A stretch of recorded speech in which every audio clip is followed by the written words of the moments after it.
Hello বন্ধুরা, আসসালামু আলাইকুম। তোমরা সবাই কেমন আছো? আশা করি ভালো আছো। আমিও ভালো আছি। আজকে আমি সামুদ্রিক মাছ রান্না করব।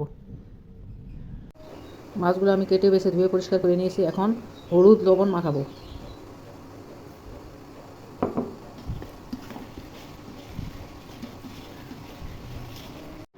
তেল গরম হয়ে গেছে, এখন মাছগুলো ভেজে নিব।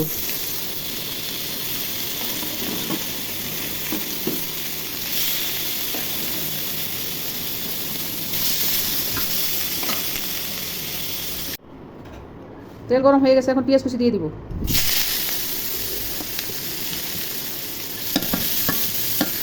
পেঁয়াজ ভাজা হয়ে গেছে, এখন আদা রসুন দিয়ে ভেজে নিব। আদা রসুন ভাজা হয়ে গেছে, এখন হলুদ মরিচ ধনিয়া লবণ একসাথে দিয়ে দিব। পানি দিয়ে কষিয়ে নিব।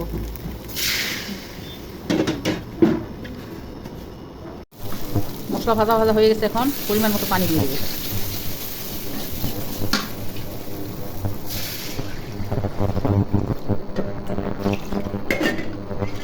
নেড়ে চেড়ে ঢেকে রাখবো। ঢাকনা উঠাই দেখি কি অবস্থা। ঝোলে বলক চলে এসেছে, এখন মাছগুলো ছেড়ে দিব। নেড়ে ছেড়ে ঢেকে দিব। ঢাকনা উঠাই দেখি। এখন কেটে রাখা টমেটোগুলো দিয়ে দিব। নেড়ে ছেড়ে ঢেকে দিব। তরকারির মধ্যে এখন জিরার গুঁড়ি দিয়ে দিব। তরকারিটা নেড়ে ছেড়ে দিব। 10 মিনিট তরকারিটা রান্না করবো, তারপর তরকারিটা নামিয়ে নিব। তরকারিটা ফ্রাই হয়ে গেছে। 10 মিনিট তরকারিটা জাল করে তারপর নামিয়ে নিব।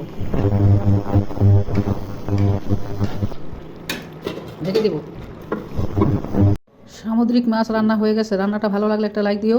আমার ইউটিউব চ্যানেলটা সাবস্ক্রাইব করো আর আমার ফেসবুক পেজ ফলো করো। খোদা হাফেজ, বাই বাই। নতুন কোনো রান্নার রেসিপি নিয়ে আবার আসবো।